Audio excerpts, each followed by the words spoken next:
Hello friends, welcome to Eduroots. आज हम देखेंगे एग्जाम टाइम स्ट्रैटेजी। प्लीज इस वीडियो को एंड तक देखिएगा एंड लाइक शेयर सब्सक्राइब करना मत भूलिएगा। मैम पढ़ने का मन नहीं कर रहा है, मैम डर लग रहा है, मैम मोटिवेशन नहीं आ रही है, मैम कंसंट्रेशन नहीं हो रहा है, मैम कॉन्फिडेंस नहीं आ रहा है। अरे बाबा, इतनी टेंशन चिल करिए, मैं हूं ना।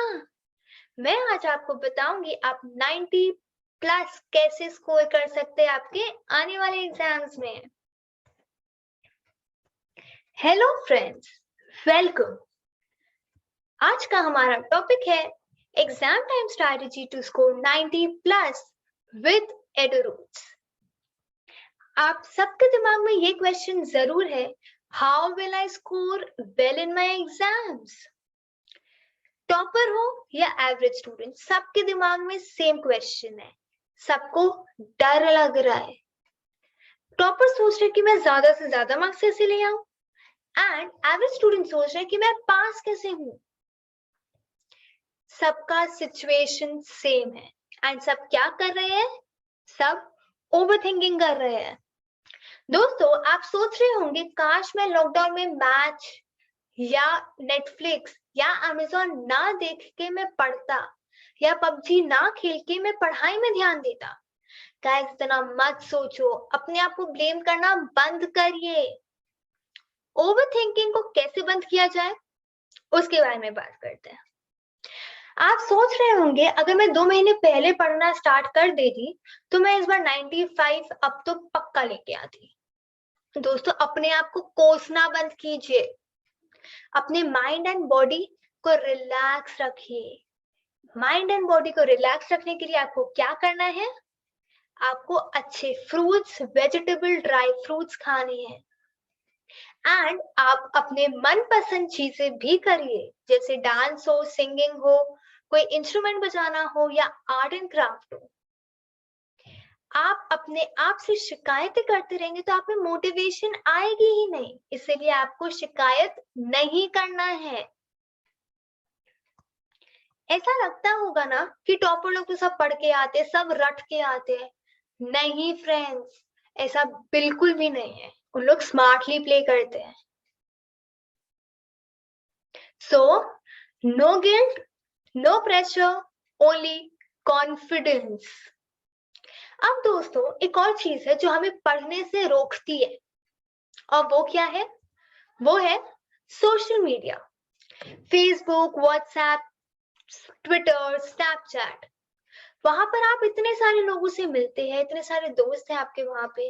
आप रोज नए नए वीडियोस के पास आते हैं, नए नए वीडियोस देखते हैं एंड वो वीडियोस देख के आपका दिमाग खराब होता ही होता है। आप रोज नए नए दोस्त से बात करते हैं, चाहे वो स्कूल के ही। कुछ लोग होते हैं जो बोलते हैं मैंने तो इतने अच्छे से पढ़ा है, मेरे को सब आता है, मैं फुल लेके आऊंगी, मैं फुल कॉन्फिडेंस है। आप उसको देख के आप में डर आ जाता है, भाई मैंने तो कुछ पढ़ा ही नहीं है। एंड कुछ ऐसे लोग होते हैं जो आके बोलते हैं मैंने तो कुछ पढ़ा ही नहीं है, पता नहीं मेरा क्या होगा। और आप सोचते हैं भाई ये तो फेल होगी होगी, साथ में मेरे को भी फेल करेगी। ये सब प्रैक्टिकल बातें हैं। आपके दिमाग में हो सकता है यूक्रेन और रशिया का वॉर का बातें चल रहा है, भाई क्या वो आपके एग्जाम से रिलेटेड है? नहीं तो उसको बाहर निकालिए एंड अभी सिर्फ और सिर्फ एग्जाम में फोकस कीजिए। इसलिए एग्जाम्स के टाइम से नो टू सोशल मीडिया, सिर्फ पढ़ाई पे ध्यान देना है एंड फोकस करना है। उसके बाद आपका जितना मन करे आप सोशल मीडिया यूज कर सकते हैं। हाँ, अब हम आते हैं स्टडी टाइम को मैनेज करने के बाद में। ये सोचते कि कौन सा टाइम बेस्ट होता है पढ़ने के लिए।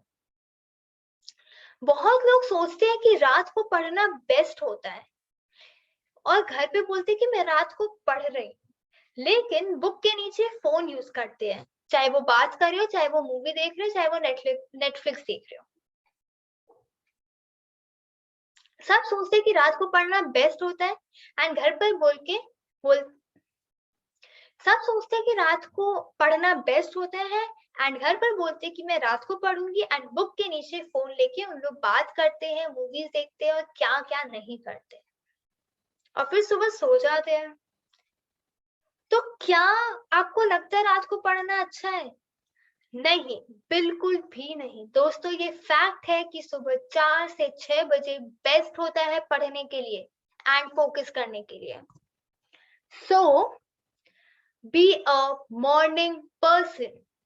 हमारे जो ग्रैंडफादर्स थे ना, वो लोग भी इसी टाइम पे पढ़ते थे। उस समय तो सोशल मीडिया होते नहीं थे, लेकिन अब है सोशल मीडिया एंड उसके वजह से हम रात भर जगते हैं दोस्तों से बात करने के लिए, चाहे मूवी देखने के लिए या खेलने के लिए। लेकिन दोस्तों, वो सही टाइम नहीं होता है।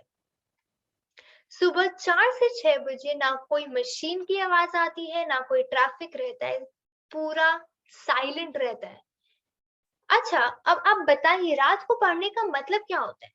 क्या रात को 3 बजे बैठ के पढ़ना और फिर सुबह सो जाना, क्या वो पढ़ना होता है? नहीं। अगर आप सुबह 4 बजे से लेके रात को 10 11 अच्छा, रात को पढ़ने का मतलब क्या होता है? ये सुनिए। क्या रात को पढ़ने का मतलब 3 बजे पढ़ना होता है? नहीं। अगर आप रात को सॉरी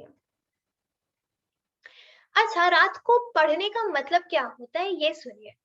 रात को पढ़ने का मतलब ये नहीं होता कि आप 3 बजे पढ़ने बैठे, वो तो सुबह हो चुकी होती है।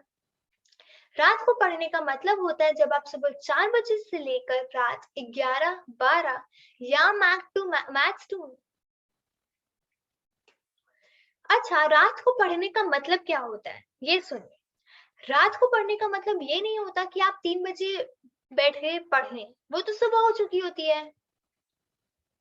रात को पढ़ने का मतलब होता है जब आप सुबह 4 बजे से रात 12 या मैक्स टू मैक्स 1 बजे तक पढ़े। इसको लेट नाइट स्टडीज बोलते हैं। ये नहीं कि आप 12 बजे पढ़ने बैठे और रात भर पढ़ते रहे। इस पे आप इससे आपकी हेल्थ भी इफेक्ट होती है। ये नहीं कि आप 12 बजे पढ़ने बैठो और रात भर पढ़ते रहो। इससे आपकी हेल्थ भी अफेक्ट होती है। अब हमारा बेस स्ट्रॉन्ग हो गया। अब सबसे जरूरी चीज आती है, वो क्या है? वो है टाइम मैनेजमेंट। अब ये टाइम मैनेज क्यों करना पड़ता है? इसलिए ताकि हम इम्पोर्टेंट काम पहले करें। हमारे पास इतने सारे काम होते हैं, उसमें से कुछ इम्पोर्टेंट होती है, कुछ अर्जेंट होती है, कुछ बिल्कुल भी अर्जेंट या इम्पोर्टेंट नहीं होती है, लेकिन हम करते हैं। अभी सबसे इम्पोर्टेंट काम क्या है? एग्जाम्स के लिए पढ़ना।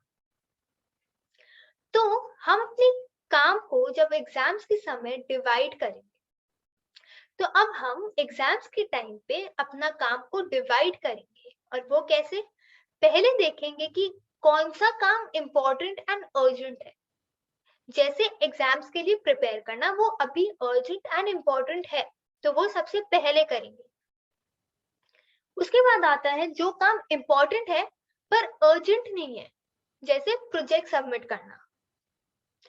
थर्ड आता है जो काम अर्जेंट है पर इम्पोर्टेंट नहीं है, जैसे फैमिली से बात करना, वो तो हम बाद में भी कर सकते हैं।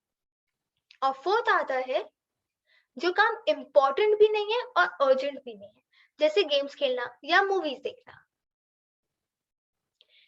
अब दोस्तों, पढ़ने के लिए प्लान बनाना बहुत जरूरी है। और ये प्लान कैसे बनेगा? आपको पुराने पेपर्स लेने हैं, जैसे पुराने स्कूल के या दूसरे स्कूल के आंसर स्क्रिप्ट्स या क्वेश्चन पेपर, ताकि आप उससे अपने आप को प्रिपेयर कर सके। आप सैम्पल पेपर से प्रिपेयर कर सकते हैं, आप गूगल से क्वेश्चन आंसर निकाल सकते हैं, वो आपको हेल्प करेगा। आप प्लान बनाएंगे कि आप आज ये चीज पढ़ेंगे, इतना पढ़ेंगे, जैसे अलजेब्रा। ठीक है, आप आज अलजेब्रा करने बैठे। अब आपको ये देखना है कि आप अलजेब्रा में आज करेंगे क्या। आप ये एक्सरसाइज पूरा करेंगे, ठीक है। सपोज एक्सरसाइज 1A आप पूरा की।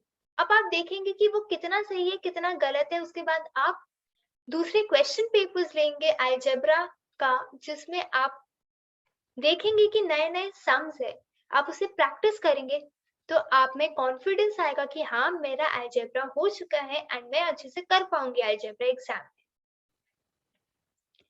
अब आते हैं प्रैक्टिस की बात हुई। हमारे स्ट्रॉन्ग पॉइंट्स भी होते हैं, वीक पॉइंट्स भी होते हैं, वैसे ही स्ट्रॉन्ग सब्जेक्ट्स भी होते हैं, वीक सब्जेक्ट्स भी होते हैं। अब जैसे हम लोग चलिए इंग्लिश का बात करते हैं। सोचिए इंग्लिश आपका स्ट्रॉन्ग पॉइंट है, ठीक है।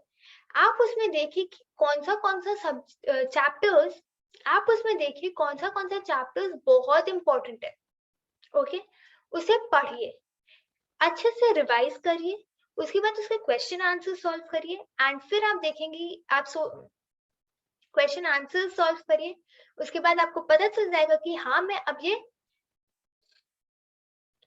अब प्रैक्टिस का बात करते हैं। चलिए इंग्लिश सब्जेक्ट का बात करते हैं, वो स्ट्रॉन्ग पॉइंट है आपका। ओके, अब आप उसमें देखिए कौन से चैप्टर्स इंपॉर्टेंट है, उसे अच्छे से रिवाइज करिए, क्वेश्चन आंसर सॉल्व करिए एंड फिर आप देखेंगे एंड सोचेंगे कि हाँ ये चैप्टर मेरा हो चुका है।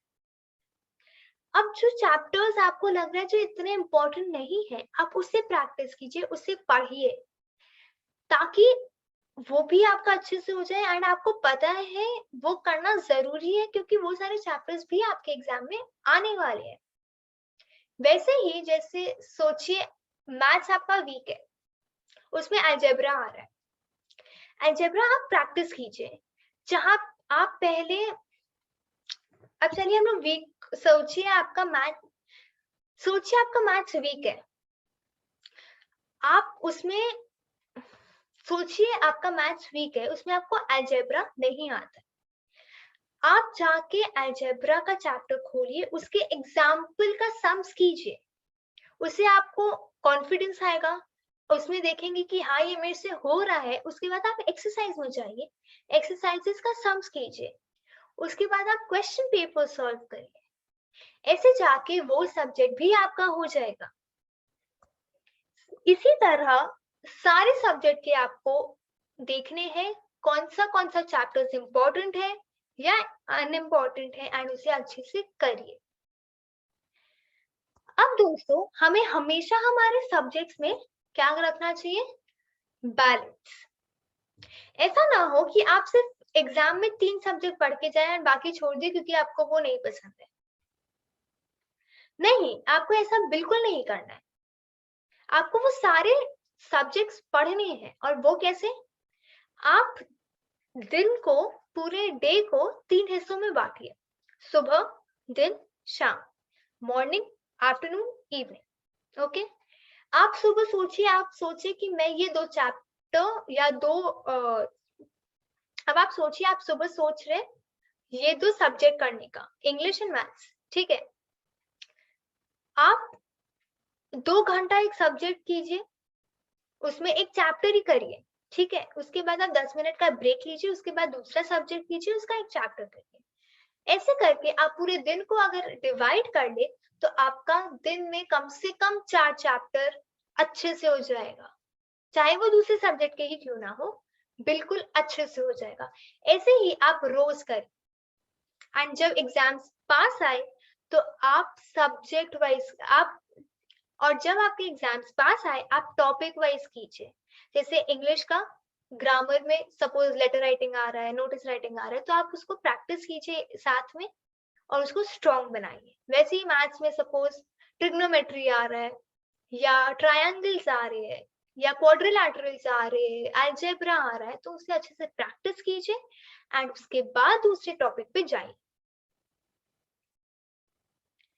तो चलिए दोस्तों, अब हम देखते हैं कि हमने अभी तक क्या क्या किया। हमने स्टॉप ओवरथिंकिंग के बारे में बात किया, say no to social media, becoming a morning person, time management and making a plan. तो दोस्तों यहीं पे आज का सेशन खत्म होता है। प्लीज अगर आपको ये वीडियो अच्छा लगा, इसे लाइक, शेयर एंड सब्सक्राइब कीजिएगा एंड हमारे आगे के वीडियोस के लिए हमारे वेबसाइट पे प्लीज जाके देखिएगा। Thank you.